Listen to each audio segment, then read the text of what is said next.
మహాత్మా గాంధీ జాతీయ ఉపాధి హామీ పథకాన్ని కేంద్ర ప్రభుత్వం ఒక కుట్రపూర్వితంగా నిర్వీర్యం చేయటాన్ని తీవ్రంగా ఖండిస్తూ ఆ పథకాన్ని యథావిధిగా కొనసాగించాలి అనేటటువంటి ఏకైక డిమాండ్తో సిపిఐ పార్టీకి సంబంధించినటువంటి జాతీయ కార్యదర్శి రామకృష్ణ గారు అయితేనేమి, రాష్ట్ర నాయకత్వం, జిల్లా నాయకత్వం అంతా యావత్తు చాలా పెద్ద ఎత్తున చేస్తున్నటువంటి పాదయాత్రకి వైఎస్ఆర్ కాంగ్రెస్ పార్టీ తరఫున సంపూర్ణమైనటువంటి మద్దతు తెలియజేస్తూ అందులో భాగస్వాములు కావడం జరుగుతూ ఉంది. మనకందరికీ తెలిసినటువంటి విషయమే, ఎన్డీఏ ప్రభుత్వం ఏర్పడినప్పటి నుంచి కూడా ఈ దేశంలో పేద వర్గాలకి ఉపయోగపడేటటువంటి వ్యవస్థలను కావచ్చు, పేదలకు అభివృద్ధి విషయంలో ఉపయోగపడేటటువంటి పథకాలను కావచ్చు, ఒక్కొక్కటిని ఒక్కొక్క విధంగా ఒక పథకం ప్రకారం నిర్వీర్యం చేసుకుంటూ కేవలం కార్పొరేట్ వ్యక్తులకు, కార్పొరేట్ కంపెనీలకు ఉపయోగపడే విధంగా పేదలను పేదరికంగానే చూసేటటువంటి దౌర్భాగ్యమైనటువంటి పరిస్థితులను మనం అందరం చూస్తూ ఉన్నాం. అందులో ముఖ్యంగా వెనుకబడినటువంటి రాయలసీమ లాంటి మన ప్రాంతంలో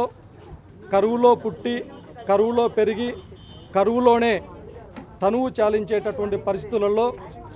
మన ప్రాంతానికి సంబంధించినటువంటి లక్షలాది మంది ఉపాధి కోసమైతేనేమి, బ్రతుకు తెరువు కోసమైతేనేమి ఇతర ప్రాంతాలకు వెళ్ళి మెట్రోపాలిటన్ సిటీ లాంటి బెంగళూరు, హైదరాబాద్, ఢిల్లీ లాంటి ప్రాంతాల్లో కూలి పనికి వెళ్ళి బతికినటువంటి పరిస్థితులు కూడా మనం చూసాం. మరి అటువంటి పరిస్థితులలో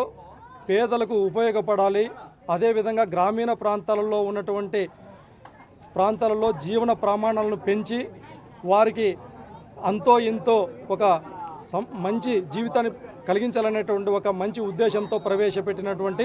మహాత్మా గాంధీ జాతీయ ఉపాధి పథకం ద్వారా దాదాపు ఒక 100 రోజులు పనులు కేటాయిస్తూ మిగతా రోజుల్లో ఎవరికి వాళ్ళు వాళ్ళ స్వశక్తితో పశువులను మేపుకుంటూ, లేదంటే గేదెలను మేపుకుంటూ, లేకపోతే చిన్న చిన్న వ్యవసాయ పనులు చేసుకుంటూ జీవనాన్ని గడిపేటటువంటి పరిస్థితులు మనం చూసాం. మరి అంతటి మంచి పథకాన్ని ఇవాళ ఎన్డీఏ కూటమి ప్రభుత్వం నిర్వీర్యం చేస్తూ కార్పొరేట్ వ్యక్తులకు ఊడిగం చేసే విధంగా పేదవారిని తాకట్టు పెట్టేటటువంటి పరిస్థితులను తీవ్రంగా ఖండిస్తూ ఉన్నాం. మరి ఇంత జరుగుతూ ఉంటే ఈ రాష్ట్ర ముఖ్యమంత్రి చంద్రబాబు నాయుడు గారు ఎన్డీఏ కూటమిని తన భుజస్కంధాలపైన వేసుకొని క్రియాశీలకమైనటువంటి హోదాలో ఉన్నటువంటి చంద్రబాబు నాయుడు గారిని సూటిగా ఈ సందర్భంగా అడుగుతూ ఉన్నాం. అయ్యా చంద్రబాబు నాయుడు గారు, పక్క రాష్ట్రాలైనటువంటి తమిళనాడు రాష్ట్రం కావచ్చు, కేరళ రాష్ట్రం కావచ్చు, లేకపోతే తమిళనాడు రాష్ట్రం కావచ్చు,